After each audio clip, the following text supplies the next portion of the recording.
Ini saya akan menjelaskan sanksi pada UU ITE. Ya, bagaimana UU ITE ini kan sudah banyak marak kasusnya dan juga apalagi di dalam dunia teknologi ini. Ini perbuatan yang dilarang bab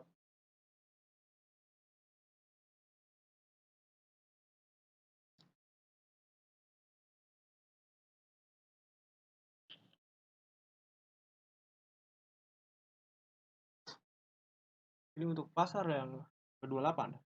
Orang dengan sengaja atau tanpa hak menyebarkan berita bohong atau menyesatkan yang menyebabkan kerugian konsumen dalam transaksi elektronik. Yang kedua, setiap orang dengan sengaja dan tanpa hak menyebarkan informasi yang ditujukan untuk menimbulkan rasa kebencian atau permusuhan. Ini seperti ujaran kebencian ya. Nah, itu juga sudah diatur oleh pasal 28 nomor 2. Ini yang pasal 29 ya.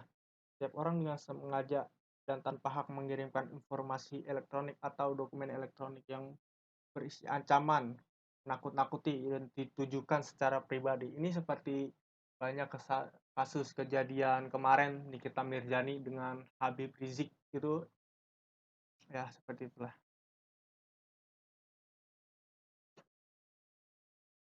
di penjara.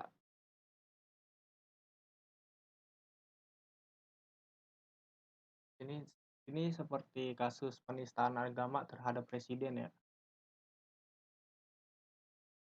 Mabes Polri. Seperti ini.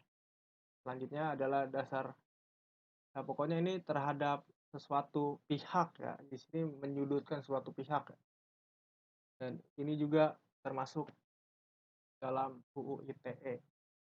Ini ada pasalnya. Jadi berpintar-pintarlah dalam bersosial media. Ini contoh meme yang menghina.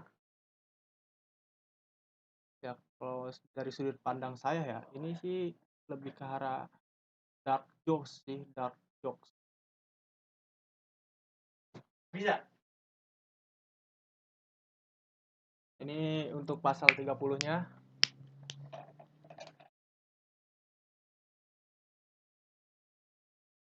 Ini yang nomor satu, ini ibarat kata seperti kita meretas. Meretas itu sudah ada undang-undangnya ya, jadi jangan sembarangan mengakses atau mengambil data orang. Yang nomor 3, setiap orang dengan sengaja atau tanpa hak melawan hukum mengakses komputer, sistem elektronik dengan cara apapun atau melanggar, menerobos, melampaui, dan menyebol sistem pengamanan. Nah, ini seperti peretas ya, hacker sama peretas itu beda. Ini lebih ke arah peretas. Oke, pasal 31. Silahkan dibaca.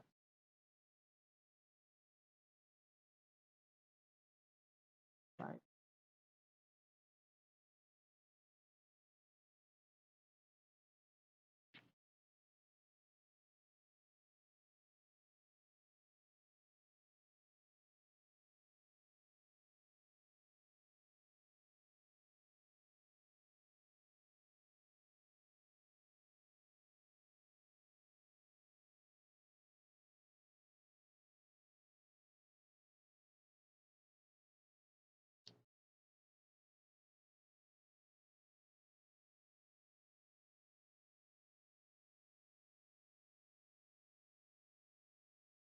ya, ini common system social engineering bypasses all technology, including firewalls.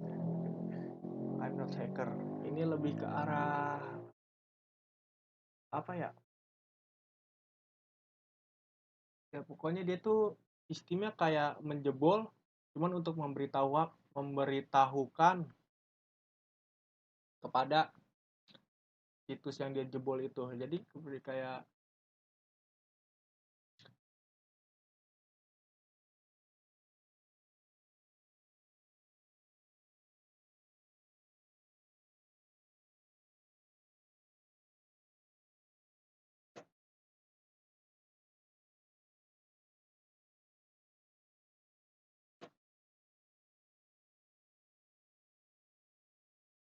ya, ini udah melakukan security tambahan pada login Facebook ya, karena sudah banyak maraknya itu yang Facebook hilang lah, atau diretas lah, dihack lah.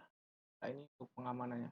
Jadi untuk menyarankan saya sih untuk menggunakan nomor telepon ya. Jadi kita tuh kalau misalnya ada apa-apa atau mau mereset password itu bisa lewat SMS.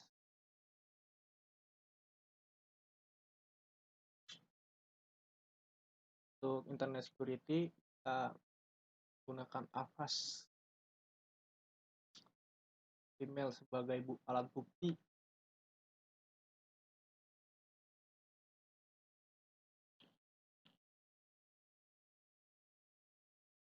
Dapatkah email dijadikan alat bukti di pengadilan? Dalam sistem hukum Indonesia, keberadaan data elektronik termasuk email belum diterima sebagai alat bukti di pengadilan jika terjadi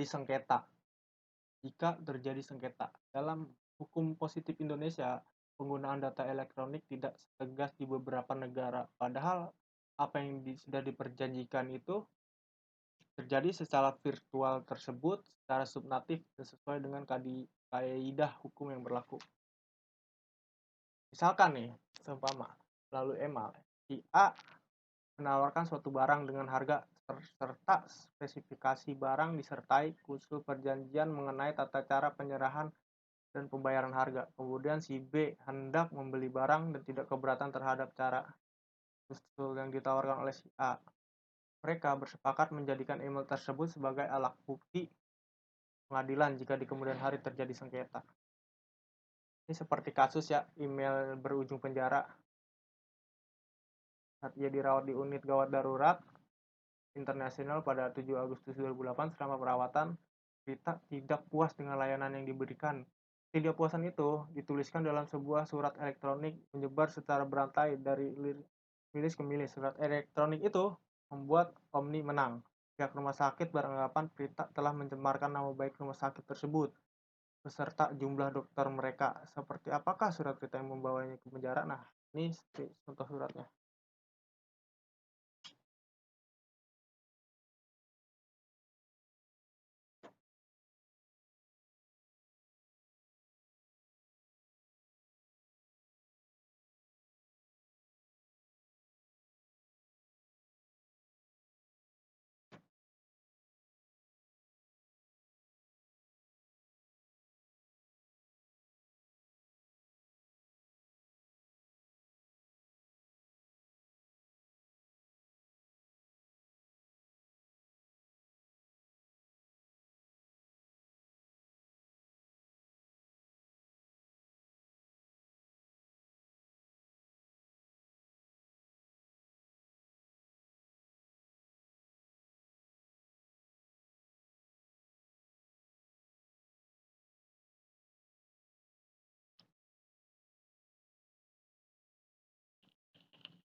Jadi untuk hukum HKI di era digital, perlindungan hukum hak atas kekayaan intelektual (HAKI) di era digital semakin diperlukan, khususnya menghadapi perkembangan penggunaan internet di Indonesia. Padahal semakin banyak kalangan bisnis yang menanamkan modal di internet. Internet sebagai bagian dari era digital yang telah memberikan tantangan kepada HAKI, pasalnya karya cipta manusia yang dihilangkan dalam bentuk digital yang kemudian memperbanyaknya sangat mudah dilakukan. Ya, ini beberapa permasalahan HKI yang berkaitan dengan internet dalam era digital. Di antaranya berkaitan dengan masalah domain name, masalah tanggung jawab is internet service provider. Selain itu beberapa hal teknis dalam pembuatan situs yang berpotensi melanggar hak cipta, yakni deep linking, farming, dan inlinking.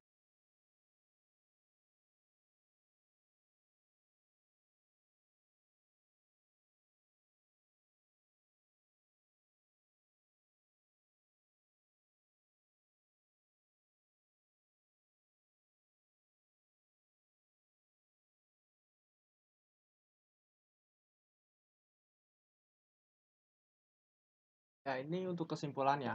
Di Indonesia, keberadaan data elektronik belum bisa diakui secara utuh sebagai alat bukti pengadilan. Meskipun saat ini menunjang sekali dalam penyelesaian kasus-kasus perkara. Jadi, Indonesia sudah digunakan sejak 1967. Namun, anehnya, pengadilan belum menerima bukti elektronik tersebut sebagai alat bukti yang sah. Email baru bisa digunakan sebagai bukti apabila sudah diklarifikasi dengan saksi ahli dan email tersebut dibubuhi tanda tangan. Yang keempat, perlindungan hukum hak kekayaan intelektual di era digital semakin diperlukan, khususnya menghadapi perkembangan penggunaan internet di Indonesia yang semakin pesat. Yang kelima, citra Indonesia berada di mata dunia memburuk akibat meningkatnya pelaku cyber fraud, atau bisa dibilang di Indonesia sih lebih tenara dengan istilah carding ya, kejahatan kartu kredit.